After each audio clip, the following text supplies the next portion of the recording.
Welcome to the MF Show, your pit stop for celebrity interviews. I'm Rich Waitas. And I'm Jerry Zaiden. We're going to talk about hot car topics and everywhere the automotive industry takes us. Today we've got longtime friend. You may have seen some of his art just about everywhere you look.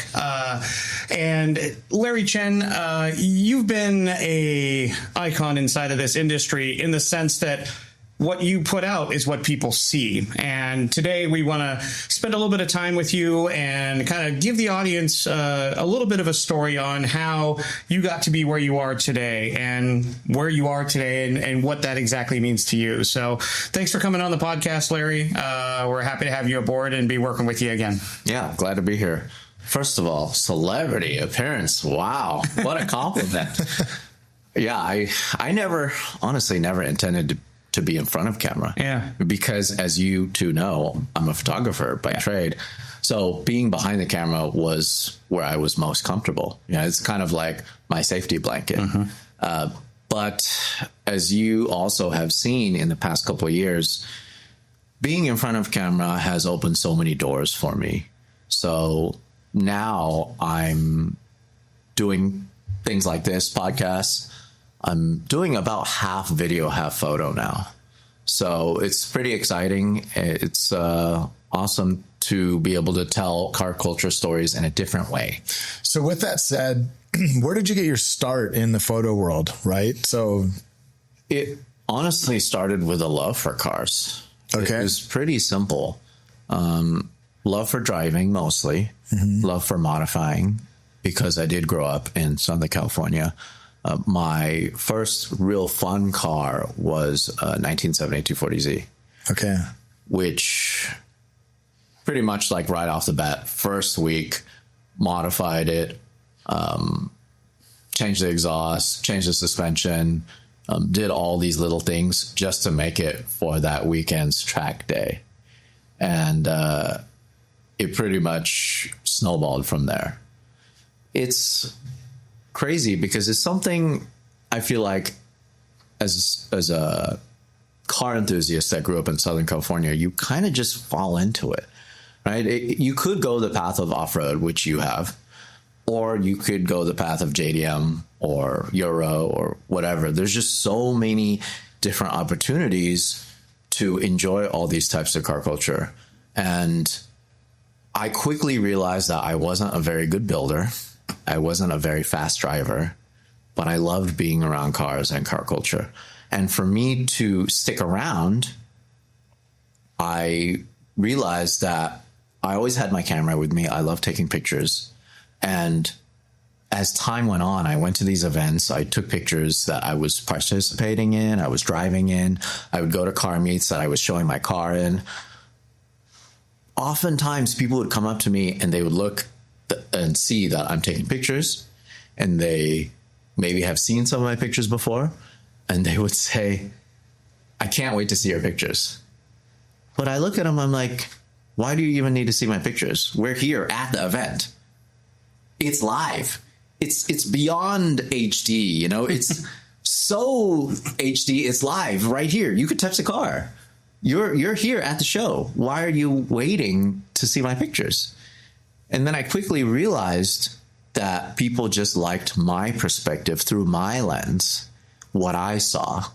And I've just been doing that ever since. I've just been trying to be as true to the scene as possible, true to the car, true to the person. Whatever subject matter I'm photographing, I'm showing what it looked like to me on that day at that time. Yeah. That's one thing about seeing photographers who understand the art of the photo, right, is the emotion that comes out in the photo. And that's why I think these people would do that, right? They'd come up to you and obviously you're looking at the cars in real life, but when you see that photograph, it's like from an angle or a perspective that drowns out the noise all around it. That I think brings people to the excitement of the photograph after. And I see that after, certain events like Luft, right? Like you get a lot of high-end photographers showing up to these air-cooled Porsche meets or even the Cars and Coffees, right? Where you're like, wow, I didn't even notice that car in the lot because there's so much noise. You're looking at the fancier cars or the really crazy cars like a Tesla with stickers and those exhaust speakers, right? But then there's that special car that was in the parking lot that you didn't realize it was there, and it got shot by someone who did a really good job. I think that's what people are looking for a lot of the time, right? Is that emotion. So how old were you when you started shooting photography? Was it after you had a car, or did you start before then? I picked up photography pretty early on. I've always liked cars. I played with remote control cars as a kid. I actually worked at an RC shop as a kid. And I've always liked the shape of cars, but I got a driver's license a little later. I got one when I turned 18 versus a lot of people around that time, they were getting the driver's licenses when they turned 15 or 16. Part of it is just because I couldn't afford a car. But I would hang out around people that had cars.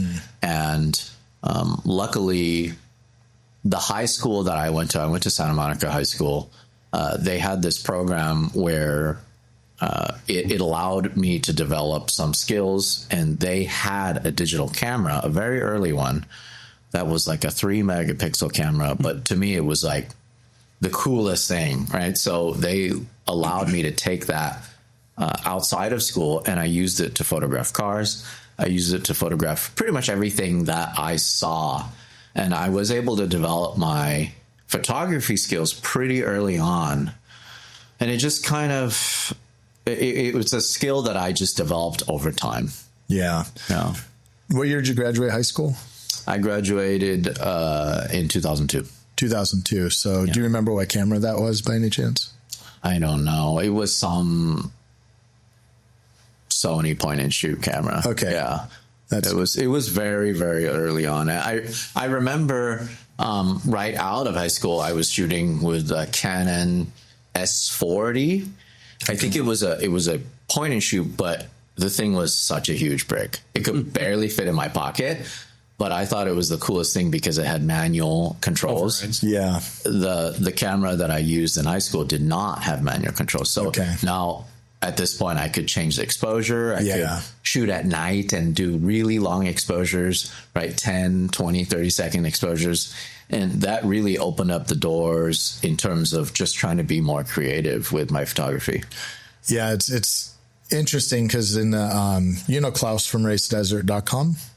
The owner of Race Desert. I know Race Desert. Yeah, so the owner, his name's Klaus, and when he first started, he was part of another website, and he found out he lived in Huntington Beach, which was down the street from the Cambric shop. So him and I became friends, and he had this idea for months, like starting a desert racing website. And I'm like, do it, like absolutely. So we used to go to the desert and shoot with the Sony Mavica M91, which was they had the square one, but then they had the one with the better lens. And I remember one of the guys that was doing laser cutting for us, Sony was one of their clients, so we were able to get a discount on the thing. So instead of thousands of dollars, it was like $1,600 or something, but it took a floppy disk in the side of it. So at the time when I was starting, film was still higher quality. Oh yeah. Yeah. And then once I made the giant leap to a Canon Rebel XT, I remember I spent all of my money that I had. It was over $1,000 with taxes. I just emptied my entire bank account for this thing in 2004, and I just couldn't believe the quality this camera produced for something that was relatively cheap compared to their professional cameras. Absolutely. So $1,000 all in. I just shot as many car events as I could. I took it to Japan. I took it all over the place, just because that just gave me the tool to practice my craft. Absolutely. Yeah, I remember from that Sony, I went to, I don't know if it was the 30D or the D30 was the first prosumer digital SLR. And I knew because in the beginning at Camberg, we had a website in 97, which most people didn't even have a website. So I just saw very quickly how easy it was to go from just digital to digital and get to the world with photography. And for us, it was product shots and going to the races, shooting our own race truck, having content, right? But then how quickly the cameras have gotten better and better. And then how quickly people like, say, a Jason Zandrowski, I remember when he bought his first digital camera, kind of hanging out with us, and his first shots were like, you know, the railroad tracks, like what's in focus closer to you and further away and in the middle. And then how, you know, quickly I'd say digital photography made really great photographers. Because you're not developing and processing very expensive film. And so today, are you seeing like a new generation coming up that you feel like has like just an amazing opportunity with the technology that's there?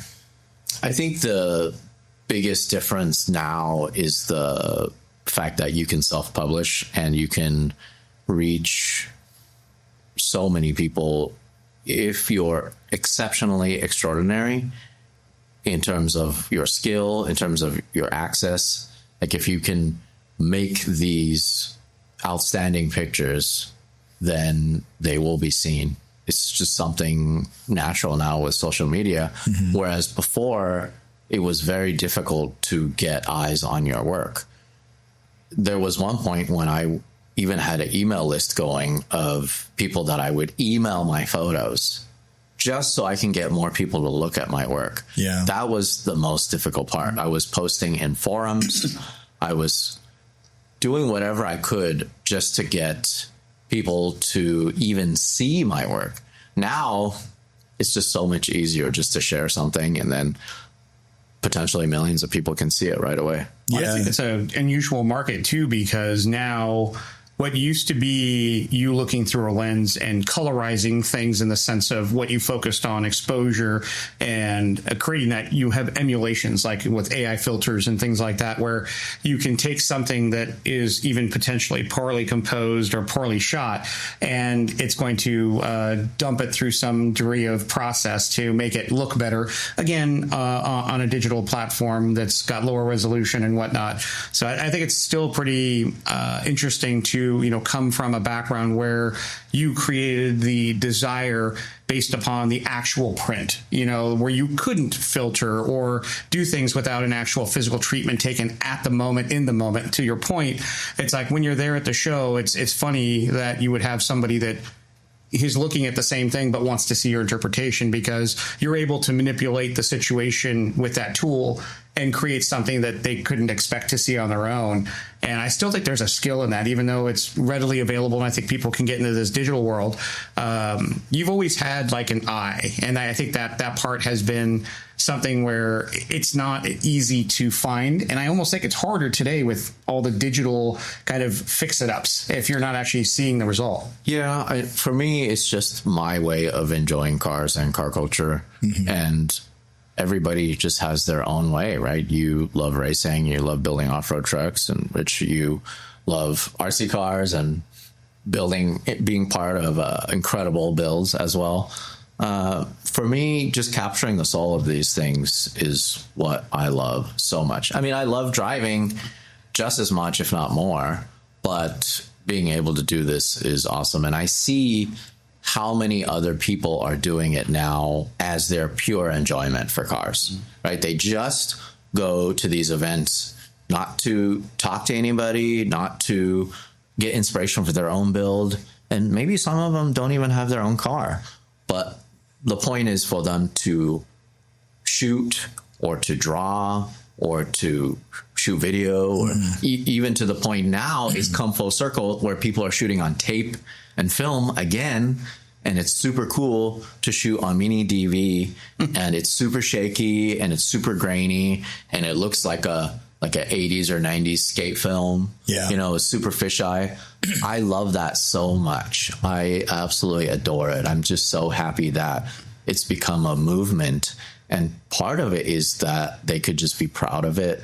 It doesn't need to just sit on their hard drive forever. They can upload it and they can share their vision on what this show or what this race looked like. Yeah, it's definitely cool to see. And like Richard said, that's the art that comes out in it. Like, there's, say you're at one event, there's probably close to 1 million pictures taken from iPhones and cameras and everything. And I feel like when you see photography now actually coming from a real camera with a real lens, you're getting the depth of field. You're getting a whole different emotion out of it than everyone's iPhone, right? I heard some statistic like, the amount of pictures taken in one day on an iPhone surpassed a whole year when all we had was film. So just what's in a day. And if you think about it globally, it's probably hours of pictures surpass film for a whole year. Because there's so many pictures and videos being taken. What's interesting to me is that back then, when I was just getting into cars, I feel like we were able to consume pretty much everything that existed. Yeah. That was possible. Now, it's not possible, but the appetite for it is way bigger. Absolutely. And there's a lot more people that are enjoying the content that we produce, right? So we have my personal YouTube channel, right, which is a catch-all. Everything that I do ends up on there, whether it be my racing efforts, drifting, cars that we're shooting, projects that we're doing, stuff I'm doing with Canon, stuff that I'm doing with anybody. And then we have our show on the Haggerty channel that we're on our 4th season with. It's the thing that we spend our most time on, and it's the thing that we focus our most efforts on in terms of really just going to the far reaches of the earth, finding these car culture stories to tell. Yeah. I'm basically doing what the magazines used to do, but in video form. I'm making this content that I would have loved to watch as a kid. Yeah. I would have loved to see this stuff in video form, but now I'm lucky in that I get to create it. I think it's interesting you say that as well, because the magazines got so oversaturated and then the dollars get involved. And so then they don't hire the quality as much as they do the quantity. And then obviously the magazines go away. And now with social media, someone can have 100,000 followers, and that's a bigger subscription than most magazines were, right?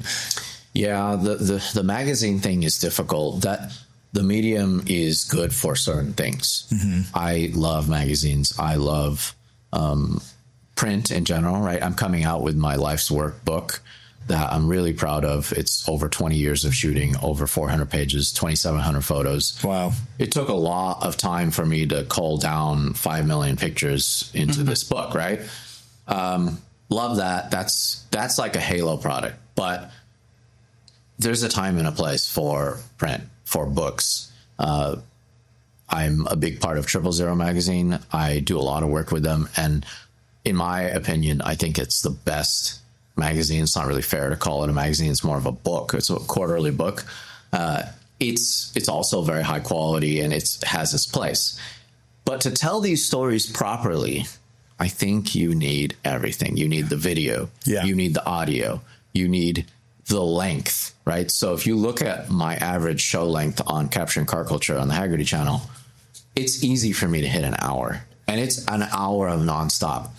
Maybe you get tired of my voice by the end of the episode, but the point is that we can't fit all that stuff in a smaller episode, right? Because there's just so much to talk about. Yeah. Right. I love that so much. And, today we had a chance to walk through the MagnaFlow facility, as well as seeing a lot of the Camberg products get made. I just love telling those stories. Just last week, I was in Japan and I had a chance to visit RS Watanabe. They make wheels the same way now as they did 65 years ago. Wow. And we spent 3 days with them at their foundry with these Japanese craftsmen. This is a story that I'm so excited to break. And we're just editing the video right now. I jokingly, before going to tell this story, I jokingly said, "Hey, I'm going to take that bucket and pour the molten magnesium into this mold." I was just thinking, it'd be such a cool content piece. No, I would never do that because it's so dangerous. It's this thing that's on fire. Yeah. At who knows how many degrees, 1,200 degrees or more. And meanwhile, it's like this bucket of molten metal that's so heavy, and these Japanese craftsmen, oh my God, talk about absolute skill. It's really easy to relate it to samurai swords or whatever, that kind of craftsmanship, but it truly is that. It really was that, and I saw it firsthand, and I was blown away. And these are the stories that I love to tell. they just haven't changed over time. You know, it's the craziest thing. Yeah, the Japanese culture, like I can't think of, you know, from the Canon camera to the Moriseki CNC machine to the samurai sword, like the quality that comes out of Japan, it's kind of almost second to none. Like there's just so much pride behind the product, right? And so that's kind of interesting to hear that they're still doing it that way out there. Yeah, and then that is just one of the many stories that we love so much. And a lot of the times now, what I'm doing is I'm redoing the stories that I've told before with still photography, but with video. With video now. And just a more complete story, something that I can be super proud of, something that there's nothing holding me back. That's the beauty of having this relationship with media outlet like Hagerty. So Hagerty, they're an insurance company, right? But they have the media arm. They literally just came to me and they're like, Larry, here's a budget, show up with episodes. There's no direction in any shape or form, nothing. Like one of the episodes for our season, our first season, we just featured TJ. We just hung out with him for the whole day. Just drove around in his Mustang, just telling these car culture stories, because part of it is that maybe the audience doesn't know who TJ Hunt is. And I want to show this older demographic what these younger guys are doing. We're passing the torch, right? We're showcasing these young guns that are building the cars that are inspiring millions. I say this time and time again. I cannot stress how much I love the fact that there are of nerds, car nerds, that hang on TJ's every single word, and Adam LZ and myself and all of these individuals. We get so deep into the weeds, like deep, and these individuals correct us, make fun of us, enjoy the content, consume the content, and get inspired by us. That's what makes me happy. There wasn't this kind of audience, not even just a couple of years ago. Didn't exist. Yeah. You couldn't engage them. I mean, that's the thing, I think, with your transition from, you know, people say pictures, you know, can be 1,000 words. When you're trying to craft a story, though, those words are interpretive. I think it's an interesting transition that you've had to go through, is like, how do you take what you've curated as your style and translate that to now visual? You know, we're talking 60 frames a second now, you know, 60 shots. So, you know, you can get very tied up in the cinematics and the composure, but the story needs to be told. And it's like, you've got to come up with this balance of like, I want it to look good and I want it to feel authentic. And at the same time, I want to be able to tell the story I want to be able to tell. So coming from an artist that's, you know, used to doing that still, how is it like really kind of diving into that other side where you've got to now compromise a little bit here and there, and to your point, to come to market with you know, the content on time, in the sense that you want to tell all these stories? It's a lot to manage. It is, and it's still, for me, about the still photo first. So I go out to in search of these stories, also shooting still photos, and part of most of the episodes is me shooting and showing what I'm shooting.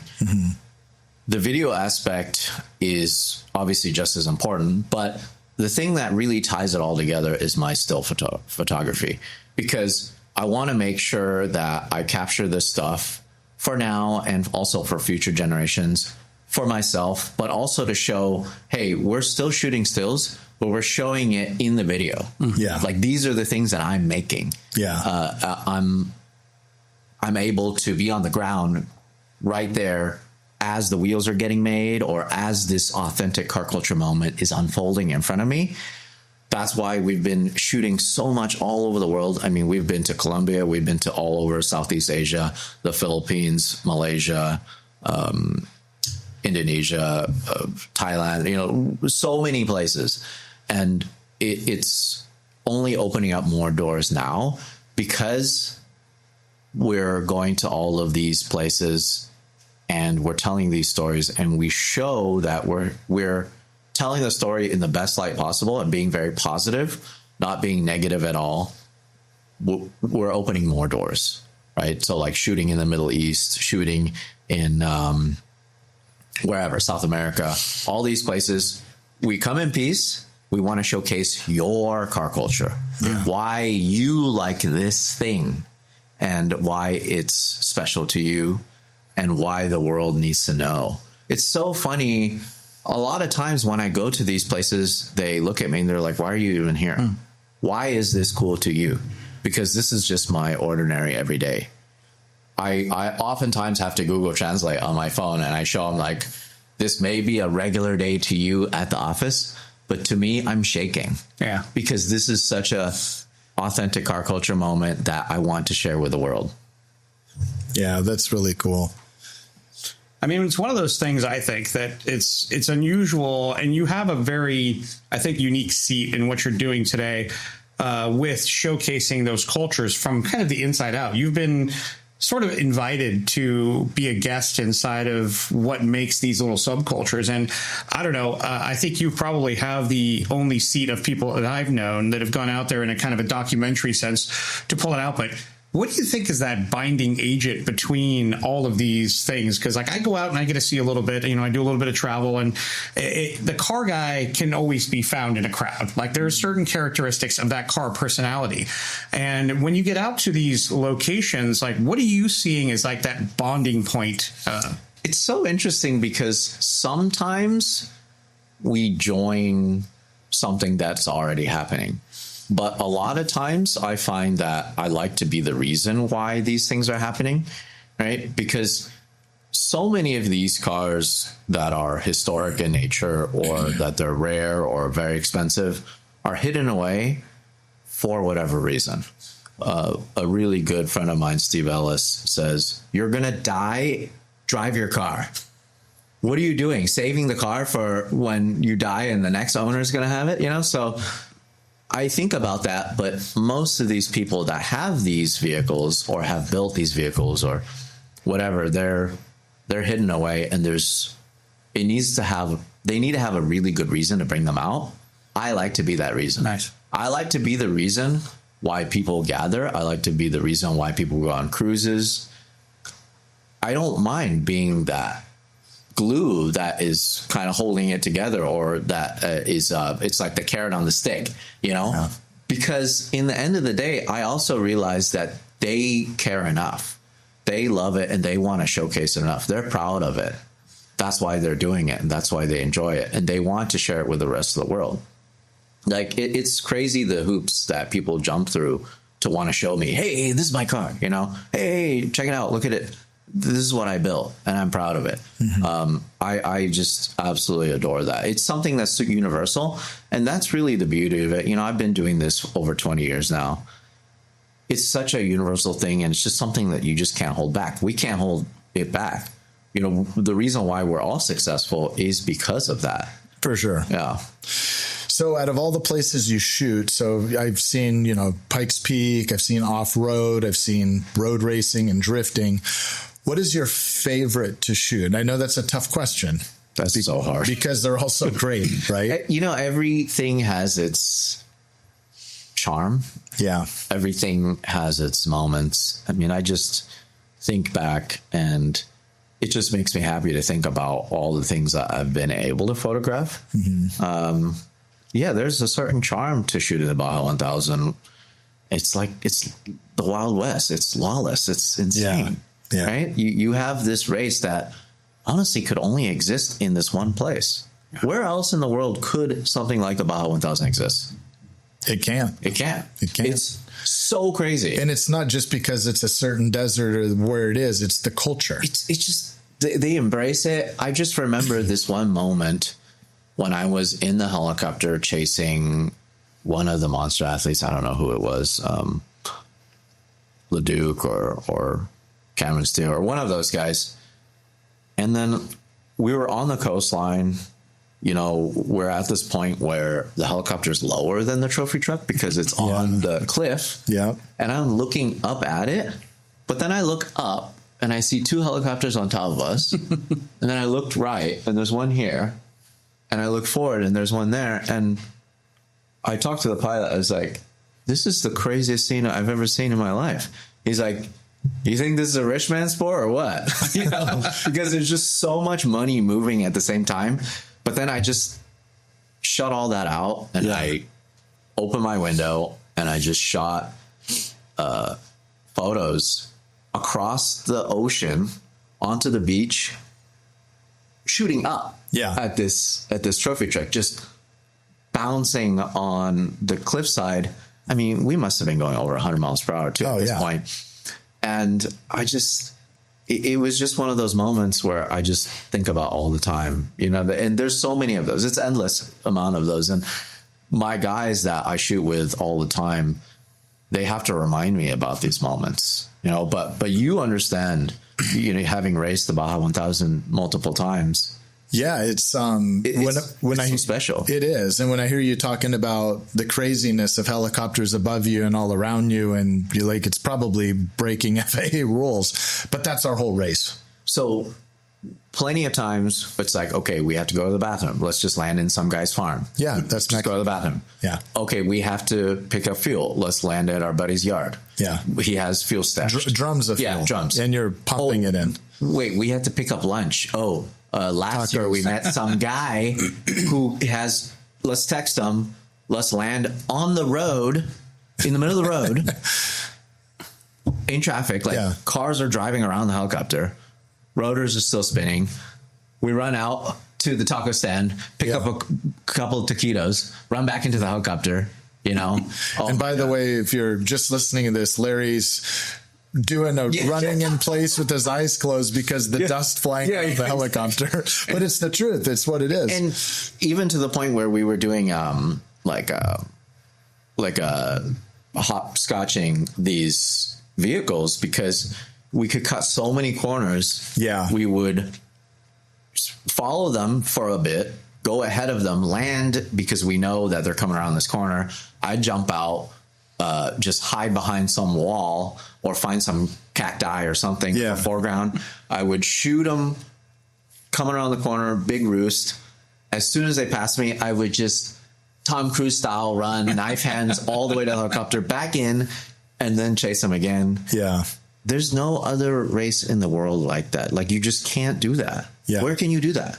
And what's crazy about it is then there's the guys in the chase trucks. They're living that adventurous, crazy life. Then there's the racer living his adventure. Like, everyone's got stories. The racer's having the best time of their life. Yeah, he's in the safest place, actually.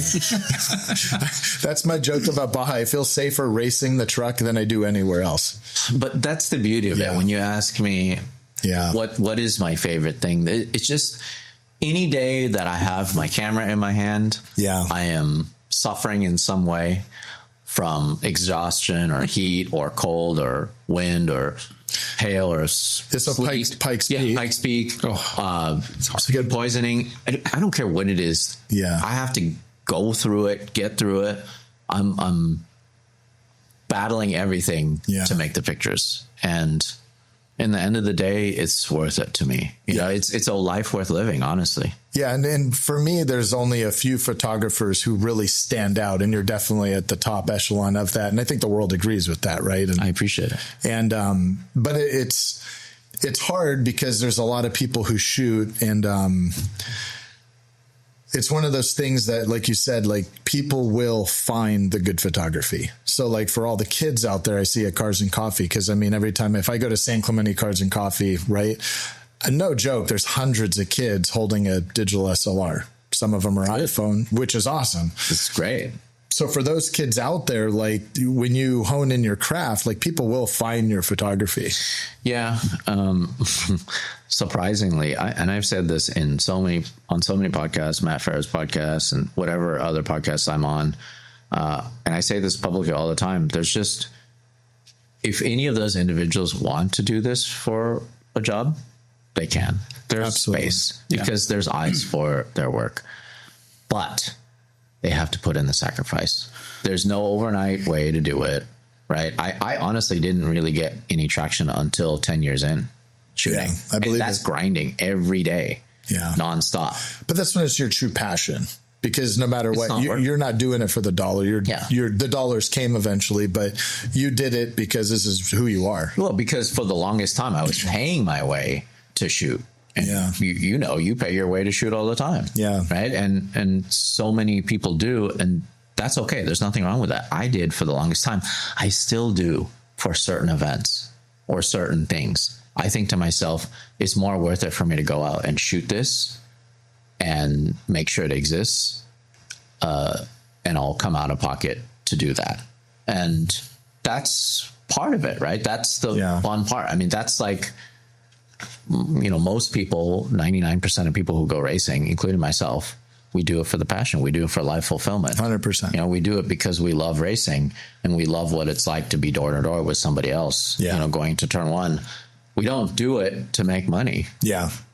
Well, how cool is that that drive that brought you to, and that dedication to your craft and really your passion took you through the steps of getting into being a professional photographer, being recognized by the community that you were addressing, having to put aside your desire as a kind of a driver and an enthusiast as a builder to then come up to the point where now you're back in a car and you've now combined the two. I thought it was the coolest thing when you were out there chasing drift cars with cameras mounted on a hood. That was badass. Doing what the people who you documented do. And for all practical purposes, keeping up with professional race drivers. I mean, how cool was that circle being completed? Well, that's, again, when you ask what's the best thing to shoot, even something like that slipped my mind. That is my happy place. You want to talk about having fun. Well, yeah, you're driving and shooting. Pushing so hard, 10 tenths in the car. You can watch my in-car video. I got no traction left. I'm giving it all she's got. Mm-hmm. Going forward and in the corners. Braking, everything. Like, that's as fast as that car will go. Well, you're keeping up with the world's best drivers as you're honing in your driving. Yeah. So I guess you're going to get really good really quick. So then last year I got my competition license and I've been taking as many green flags as I can. I think up until this point, I've taken 20 green flags with wheel-to-wheel racing. I did a 14-hour endurance race at Road Atlanta this year. Okay. We ended up third place, which was awesome. Yeah. What kind of car were you? It was a Mini Cooper. Okay. Yeah, it was so much fun. And it was one of those things where you just eat away at these laps. And so how did you get involved with that? It purely came from just me wanting to get back behind the wheel because I consciously remember the moment, like a moment when I told myself, I'm going to quit driving. I'm going to quit Time Attack, HPD, all of that. I'm going to quit Gymkhana, all that stuff to focus on photography. Okay. And I just, put my car aside. I even tried to sell my 240Z and luckily it didn't sell, but I kept it all these years. And I always kept in the back of my mind that eventually I would get behind the wheel again. Yeah. So then I honestly waited 17 years until I started drifting. I waited until I got my own truck and trailer. I waited until I got my own tire machine and a workshop and my own lift, all that, because I didn't want to be that individual that bought used tires and that drove their drift car to the track. And everything was just like hanging on a thread a lot of times when I watched these drifters. I just didn't want to be that person. Nothing wrong with that. That's what they like. But I'm at this point in my life, I have kids, I have responsibilities. I want to do everything right and I want to maximize my time behind the wheel. So I waited for all that. Now I've been drifting for over 3 years. And this last year, I was like, what I really want to do is wheel-to-wheel racing. And I hit up my friends from NASA Racing and I took their competition school because I wanted to earn all of this stuff by merit, not just making a couple of phone calls and say, hey, let me race. So I earned my competition license. I went through all that. I did my rookie races. And now I've just been racing as much as I can. I have a spec E30 BMW 1984 race car that we've been campaigning. I just launched it this last week with the full 711 livery. I've been working with 711 for 2 years now, and they've embraced car culture fully, as you guys have seen. So I was really happy to partner up with them with that. But yeah, it really comes down to the fact that I was just tired of watching everyone else have fun. I wanted to have a little fun myself. And yeah, it's just been incredible. Yeah, that's awesome. So from racing, now let's get into some of your personal vehicles. So you have everything from trucks to cars to, so I want to hear a rundown of what you have. I have what, you know, this is, how do you answer this question? Because you have a lot of vehicles too. It's almost kind of embarrassing. It's kind of hard to convey like the truth. Like I honestly say I just use the vehicle for the task at hand, right? So I have my camera car, okay, which is my Toyota Supra. Okay. Or if I need to chase off-road racing, I have my Toyota Tundra that has a lot of cambered parts and also MagnaFlow exhaust, as well as my FJ Cruiser, right? Mm-hmm. That also has supercharger that is 6-speed manual. Like we just have certain cars for certain tasks. Mm-hmm. And that's kind of what it comes down to, you know? I feel like I don't really have a car where like, it's not really for anything. No, of course. Like these are cars that you have, you know, like personally, like, you know, I have newer fast cars because they get the speed way up there that gets my adrenaline going, right? Then I have older air-cooled cars because I just think it's art. I'm driving art. That's an experience. Right? See that's the thing is you get it. You understand that it's not about the horsepower. Yeah. It's about just everything. The smell, the 100%. Feeling it gives you, the way it drives. Yeah, when I get in mine, it's a 98 Porsche. It smells of gas fumes every time you get in it. It's just something about it. And then you smell the Porsche behind the gas fumes. It's just what makes the car the car. Transports you. Yeah. Right? It's like a time machine. 100%. But you have other cars that you've built and tricked out. Yeah. So you have a 997. I have a 996 turbo. I've been building that for quite a while. I bought that in 2013 for $35,000, which was such a good deal. Yeah. Because I was just at Luftgekühlt Air and Water this past weekend, and one sold for $100,000.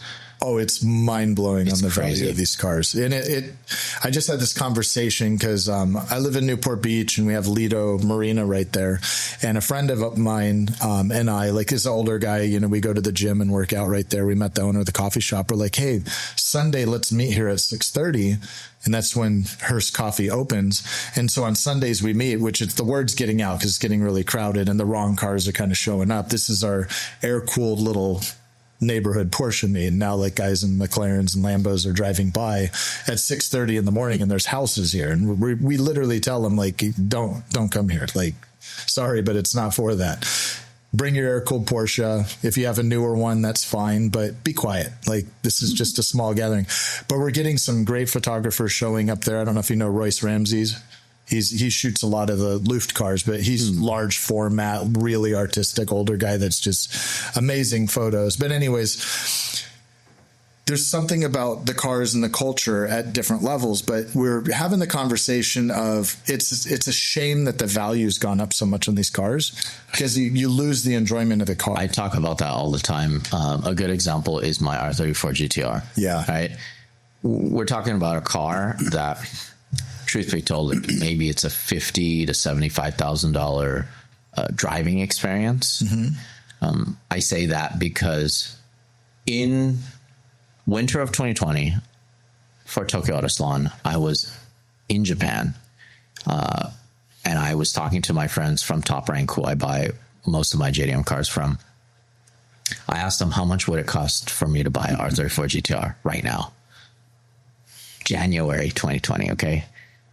They're like, this one right here, really good condition, $50,000 right now. If you give us $50,000, I'll give you this car.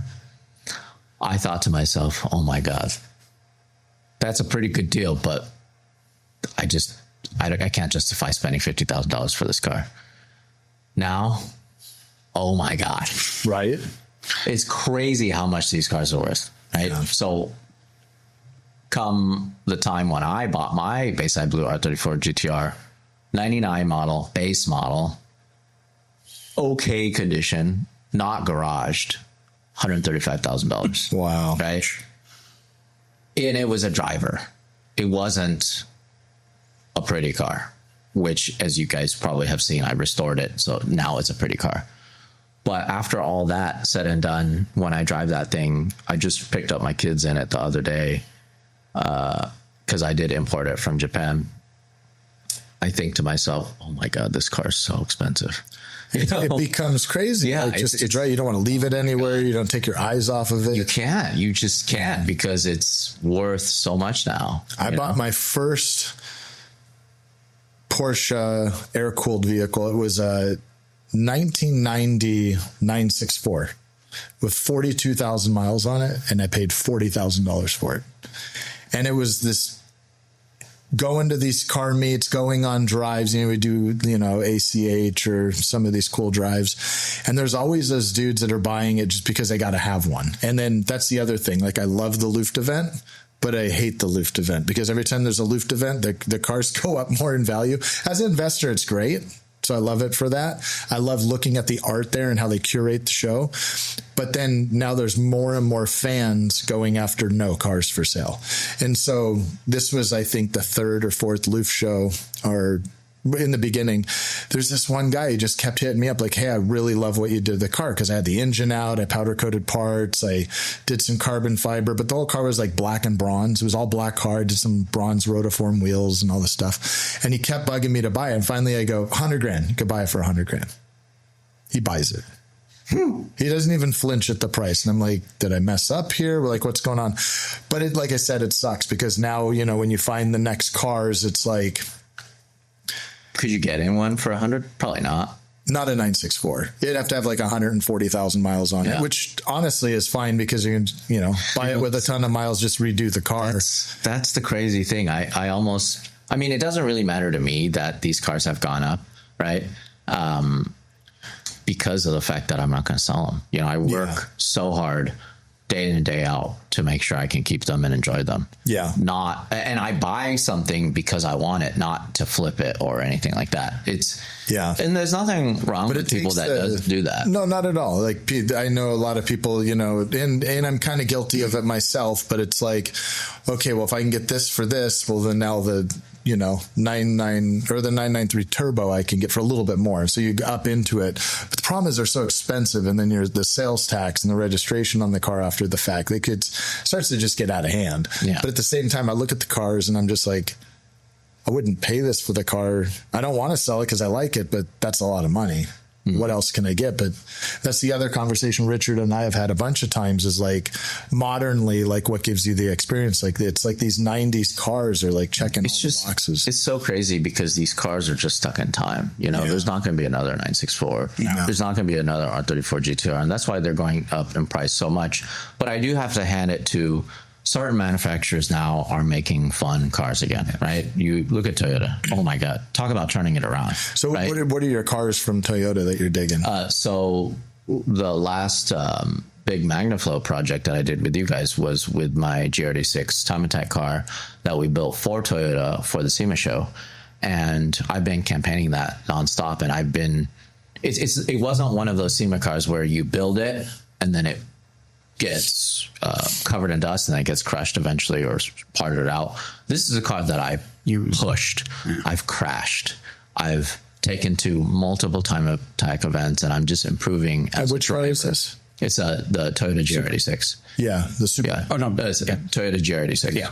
It's the FRS base chassis. Yeah, it's the one that I brought the diecast for you guys. And initially we supercharged it with a HKS supercharger, and it made okay power. It made 270 wheel horsepower. But the problem is that NA motor was just not designed to be boosted, supercharged. Yeah. Not boosted. Yeah. It wasn't designed to be supercharged. It would heat soak. Okay. And I would only be able to get really one good lap out of it before it became slower than the NA car. Okay.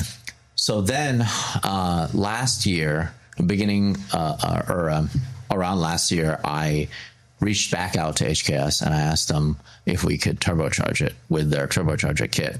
And we just dynoed it, made 340 wheel horsepower. So way more power. Wow. Way less heat soak. So I was able to get my personal best with turbocharger pretty easily at Laguna Seca, as well as at Buttonwillow, because it just heat soaks way less, makes way more power, and it's just a lot more usable. So it's just a car that we've been developing more and more. And because my relationship with Toyota, they've given us an actual GR Cup oil pan. So we don't run into any oiling issues with that. So yeah, it's just been nonstop. It's something that we work on all the time, constantly improving, constantly trying to take weight out. It's just so much fun for me to develop as a driver on that front. Yeah. And then I jump into like my spec car, or I'm always a tourist when it comes to racing now, because I've put it out in the universe that I'm racing as much as I can, and I have a competition license. People are inviting me to race their cars. Oh, nice. So coming up, I'm going to Hyperfest, which is at Virginia International Raceway, and I'm racing in a Spec E30 there, as well as in their HFGT class, which is essentially like a catch-all for a lot of the ST cars, like 350Z or E36 or E46. Like a lot of like GT cars race this series, and so I'm just gonna fly in. These individuals that run Hyperfest are so nice to arrange me a seat. Like, what kind of world am I living in here? This is crazy. Like, I could just arrive and drive and enjoy these cars. And part of it is because, obviously, they want me to tell their story. They want me to tell the world that this stuff exists. Yeah. If you really want to race, the barrier to entry seems like it's a lot. But if you truly have the passion to want to go racing, then it's there. So what forms of racing? Because this is a question I even ask, right? Is how do you... Or where do you get started in racing that's like racing? Yeah, that's a really good question. The easiest way, if you want to do, I mean, there's so many different kinds of racing, right? You can rally, you can do off-road racing. Of course, yeah. You can do... But in road racing. You go buy a car that you love, an M3 or you love a Mustang or a Porsche or whatever, and you want to go take it on a track. You don't even need to buy a car. You could just rent seats. Okay. There's open seats available, whether it be endurance racing or sprint racing, all over the U.S. Okay. And it could be in California, it could be Arizona, it could be Nevada, wherever. For the first couple of my races, all I did was rent seats. Okay. I just rented a seat where, like, if some major incident happened, I would pay for the car. I would have to buy the car. But I would also drive pretty carefully because I was still a rookie and I wanted to earn my license. Yeah. So I would rent a seat, and it would allow me to develop my skill and just go through the whole motion of what it's like to take a green flag, to get past or pass other people or all of that. So the easiest way, honestly, now, if you wanted to race with NASA, if you're close to a NASA region, is to take their competition school after you've gone and done your normal driver training, which is go to a couple HPD events, maybe do a time attack if you have a car, or you can rent a car. There's just so many other ways. You can also go to a racing school, right? So like I took the Radford School in Arizona. Okay. That used to be called Firebird Raceway, right? It's in Chandler. So I took their 5-day school, which allowed me to earn my SCCA license also.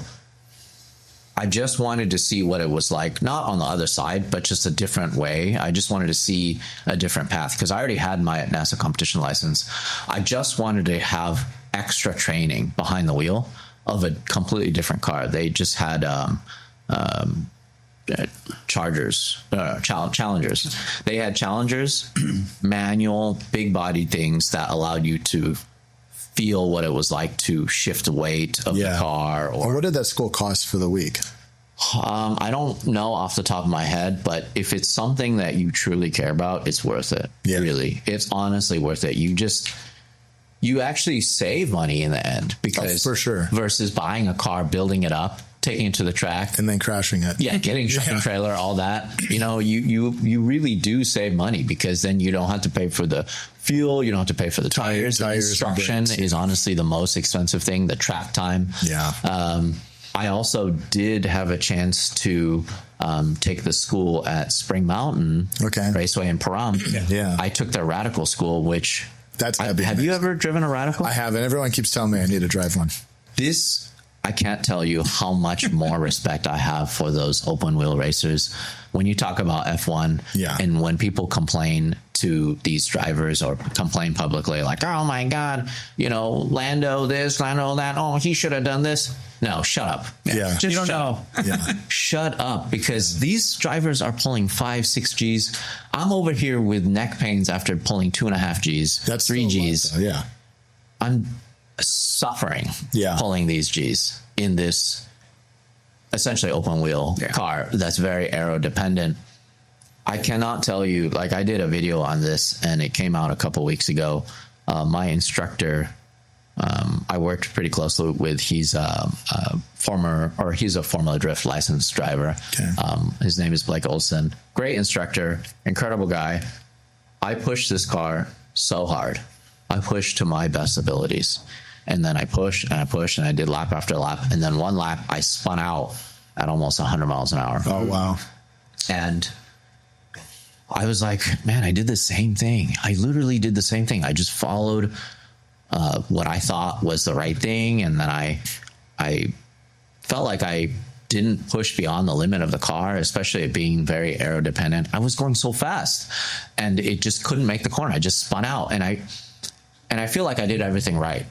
And then so I talked to Blake after the fact and he's like, you must have lifted. I'm like, nah. He's like, what you should have done is add throttle. I'm like, okay, let's look at the data. What did I do? I added throttle. When it started coming out, I added throttle. And he's like, oh, well, okay. And then he realized, he's like, okay, I know what happened. He said a gust of wind came and blew you off track at that exact moment. Wow. And I was like, how the hell are you supposed to know this stuff? Yeah. How do people do it? He's like, well, there's this pylon in the middle of the track which shows the wind direction.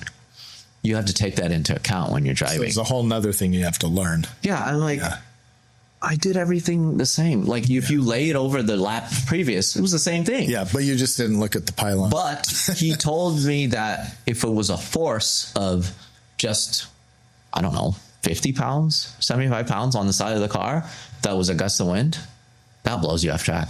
Wow. And I was just thinking, this gives me so much more respect for those individuals, because I think to myself, it took me 20 years, I guess, what's the translation of 20,000 hours, right? Yeah. Give or take 20 years to develop my photography to this point. And I look at these people like instructors or racing drivers, and they've spent 20 years of their life driving. Yeah. And perfecting their driving. And I look from down below at their skill all the way up high there, and I can respect them. Yeah. Absolutely. Because I think, well, what if they picked up a camera? How long would it take for them to do what you do? Do photography. Yeah. So I just have an even higher respect for these drivers, for what they're able to do, because they can account for stuff like the wind. Yeah. How wild is that? Like, people jump into simulators and they, and you're a simulator fan as well, but it's like you get in there and you can get the seat time and you can memorize the track, you can get your track lines, you can get your braking points, and yet there's still nature that you have to overcome, whether it's by luck or skill. That's the differentiating factor, and that's what a 1%. If you can get that perfect driving line and braking and acceleration, you still have to beat out that variable that changes every single time you go around that track.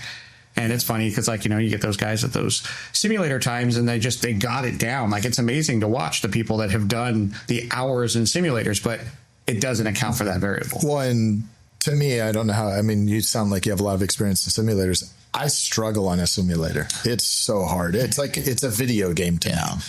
And it's like trying to, and I've been to Podium One where they make the most badass simulators, and I sit in a thing and it's moving. He has this new one that like almost you touch the ground over here. If you're driving on a cliff in an off-road thing. So he had me come there to kind of feel out the off-road thing, because he wants like the race trucks to feel more legit. I'm like, soften it way up. It's too harsh. It's like the race trucks aren't doing that anymore. Anyways, it's just, you don't have the forces pulling on your body the same way. But I hear people talk about, like, I think maybe you just get used to it. Is that what it is? I don't know. I mean, I love driving on the simulator, but there is a disconnect. Yeah. It's very hard. It's a sixth sense. It's giving you an input that you can't get through a simulator. Yeah, I mean, there's just so much lost. But I can see it being a tool, at least for me on the surface level, to learn the track, to learn where the turns are. Okay. That's really it. Because but do you feel like braking, steering feels, it's not at all hard. It just doesn't translate. Like a good example is this last trip I was in Japan, I had a chance to drive a Bisu for the first time, right? The most famous, epic drift track in the world, right? Something that essentially shouldn't exist. It's a drifting playground. It's so many tracks, and you just go out there and you drift to your heart's content with all these other drifters. And I worked so hard to get this one entry right on this course. It's called the Sanpatsu. It's like 3 moves to get this entry right. And in real life, it's hair raising. It's so scary. And when I ride with other people doing it, I'm like, you're going to crash. I think this is insane. It's so bouncy. You're so close to the wall. So much bad is going to happen. When I'm driving it, I don't even think about it. I just do it. Yeah. And from the outside, I'm like, that was me. That's crazy. Right. And then I drove it over and over and over until I feel like I got a pretty good handle of it. As soon as I land at home, I jump on the simulator to try the same track, same car. Can't do it. Okay. Can't do it for the life of me. It just, I'm feeling way better. It's really hard for it to translate because, like you said, you just don't have as much information. It's mostly visual and it's in your hands. Maybe if you had a motion sim, maybe it would help a little bit. It does help, because I was at Sparco and they had a simulator there, and I was on the Crandon racetrack in a Pro 2. I couldn't even keep the thing straight. It's like, can you dry up the track, right? And so when I went to Podium 1, he's like, hey, what's like the best short course track? I go, do Crandon, right? Because I've actually spent, probably an hour at Sparco in the office trying to figure out this car. And the simulator definitely makes it feel better. You go off the jump and like how it goes up and lands. And same thing. I'm like, this I'm on ice. Like the car will not go straight. And I'm like trying to, do throttle. So he dries up the track because you could do that in the program. But it's just like nothing like a real off-road car. Like, can I just say one of the things about Crandon that blows me away is how the heck do the drivers know how much traction there is? Like it's just like it's ever changing. It changes all the time. The line changes. When it's wet, it changes. When the sun comes out, it changes. Wet season, dry season. They just know when they throw the car into the corner. I guess there's some leeway. You're gonna like use the throttle to dig deep and find traction under the slicky stuff, right? It's so incredible. Like the way that they can read the surface, or the way they can guess how much traction, especially going to turn 1. I mean, come on. Like with your adrenaline going and everything, it's insane. There's just so much going on. Yeah. So I've obviously raced off-road a lot, and I feel really comfortable going fast off-road. And then I got on the road race tracks, right? And this is why, like, I have a little bit of road race in my own cars, like, taking them to the tracks. And I had a 19 GT3 RS, so I had a lot of aero, and it was like just so much car. But I could not for the life of me be consistent. Like, and the hardest thing for me was in an off-road truck is you're going fast, you see a turn, you get off the throttle really quick to dive the nose, and you pitch the car sideways to hit the berm to grab you, so then you get back on the throttle. And it's almost like you're making a 90-degree turn with a 6,000 pound truck. Mm-hmm. And I'm in the car, and it's like you can't just let off the throttle, you spin out, or you get in throttle too much, you spin out. Oh my God, the GT3 RS, that's just like a scalpel. Yeah. Like it's so precise. Yeah. Right? And the speeds I'm going are crazy compared to any other car, but for that car, I'm at like 60% of what I could do. Yeah. Well, I mean, honestly, you skip so many steps jumping into that car first. Like, I'm sure Richie would agree, if you started in 160 horsepower Spec E30, where it's not aero dependent, manual everything, manual steering. Yeah. Then maybe you'll learn some fundamentals that can translate into a faster car. 24-hour 11s is a great way to start. Yeah. We start with the beater. We should put together a team. I would like to do a 24-hour race with someone. So if that opportunity ever comes up, I'm in. It's honestly the most fun. Endurance racing is the best because of the ever-changing track, right? Yeah. Because it's not the track, it's the evolving amount of cars going through traffic, getting past, passing people. And it's also not about going flat out because you'll destroy the car. You have to save the car. It's everything. It's like your physical limitation, you know, your strategy, talking to the teammates, driver changes, everything. I just can't tell you how much fun I had doing this thing. Just of just driving for hours at a time at the limit with other people. It's bliss. But that's all I know. Like the shortest stint I'll have in an off-road race would be 4 hours. That's the shortest. And there's been times like when we did the stock Toyota Tundra at the 07 Baja 1000, and I was in that vehicle straight for 12 to 14 hours. Just pee in your pants or what? You just, well, no, we had a stock full, so we'd actually get out and go pee. But I've done the unlimited trucks, you know, Vegas to Reno, you know, we do 250, 300 miles of that race. That's like, you know, about 6 hours. And then in the smaller classes, like 7200, which is the unlimited 6-cylinder class, you know, Jason and I would split that race, and, you know, it'd take us, you know, probably a good 6 or 7 hours each of us, which is, you know, he starts the race, then I get in halfway through the race and finish the race. Can I just talk about something that's really interesting to me about off-road racing? You don't need a license to off-road race. If you want to go buy like the fastest truck on the plane, you just go buy it and enter a race. It's crazy, but it makes sense too, right? You're talking about the Wild West, right? This blows me away so much because, you know, having to go through competition school and earn my license, all that stuff. And then the fact that you could buy $1 million trophy truck and just show up. Yeah. Pretty much. And it's actually kind of crazy when you think of the $1 million purchase price of a trophy truck, right? Compared to other forms of motorsports. Like, I feel like these trophy trucks, for the time and the fabrication and the engineering that goes in these things, I'm shocked that no one's actually selling them for $3-4 million. Does that keep a lot of people away though? Does it keep the riffraff away, or does some of them sneak in? No, I mean, there's people there. I mean, you could buy used trucks that aren't really as prepped. There's other builders out there that just make more entry level trucks, right? There's a lot of guys out there. But, you know, right now you have like the Camber Kinetic trucks, the Mason trucks, the Herbst trucks, which are like the top of the game today. They're the guys out there actually winning races, right? But for the effort that goes in, no matter how you pencil it out, building race trucks a horrible business because they're not selling for enough money for what goes into them. Mm-hmm. But there's people willing to build them for that price, right? It's like if it had a Porsche logo or Ferrari logo or even a, you know, Ford has a GTD race car you can buy. That's an assembly line vehicle with a lot of infrastructure behind it. Yeah, but these cars are millions. You go to Le Mans, these cars are millions and millions of dollars. But they're passionate about these things, right? Well, they want them to exist. You what do you win when you win the Baja 1000? Nothing. Yeah. Oh, come on, that $10,000 check.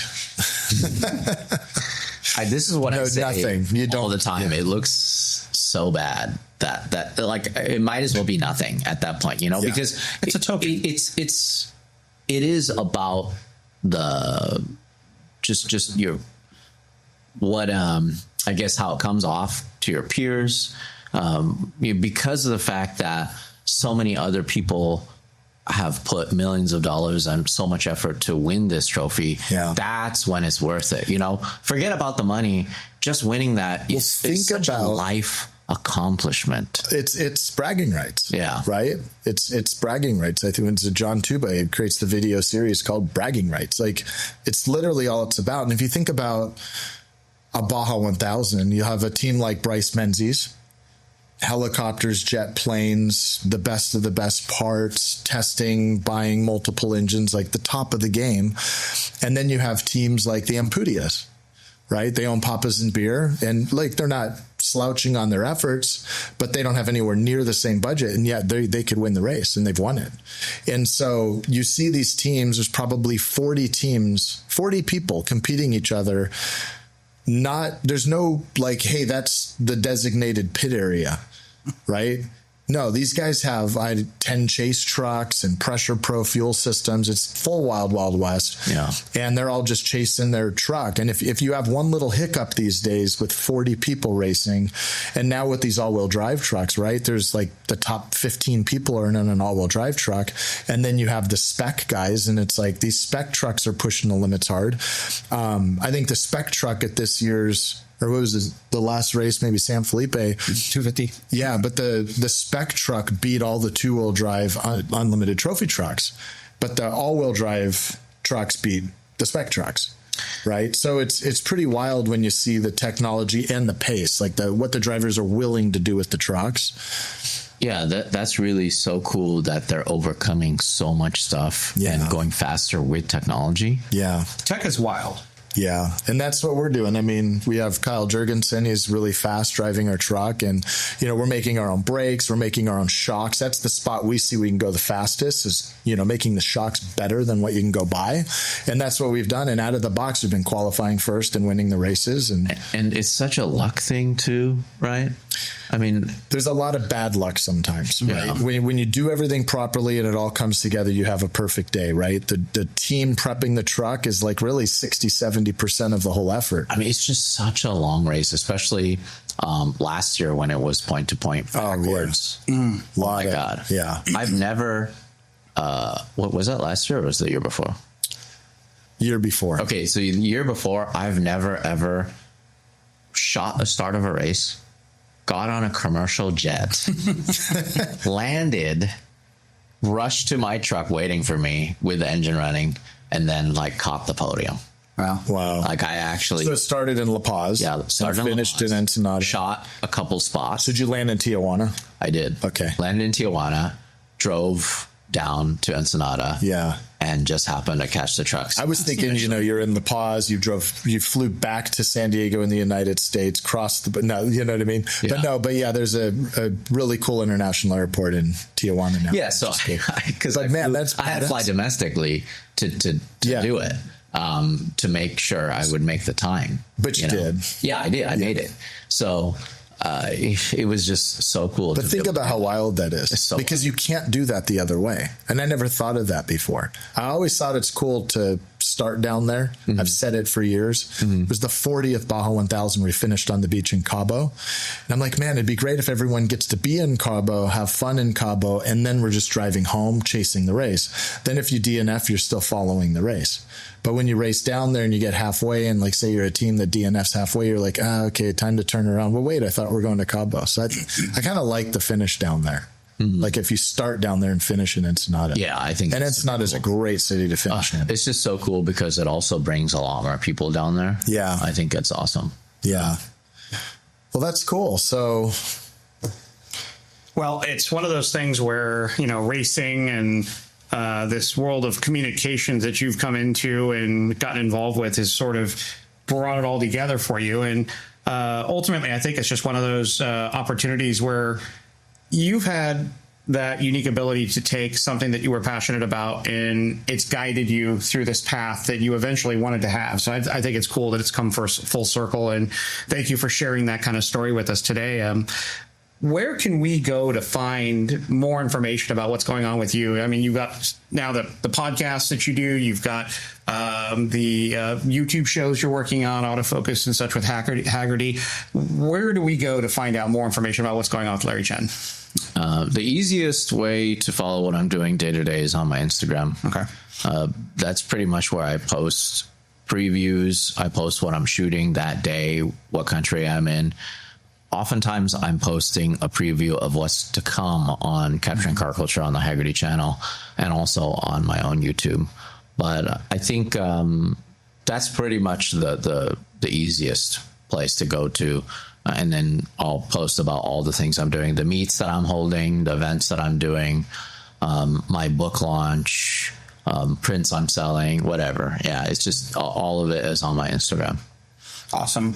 Well, thank you for coming aboard. We're probably going to have definitely another episode here. There's just so much going on with car culture that you're directly involved with. And as the storyteller that you've kind of become, which is really a cool place where you've taken that visual component and now turned that into a way to communicate with the rest of the community. We appreciate having you on here. Thank you.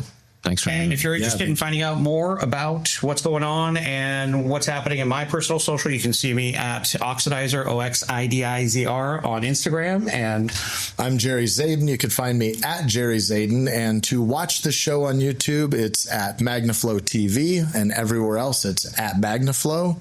Thanks for watching. This has been the MF Show.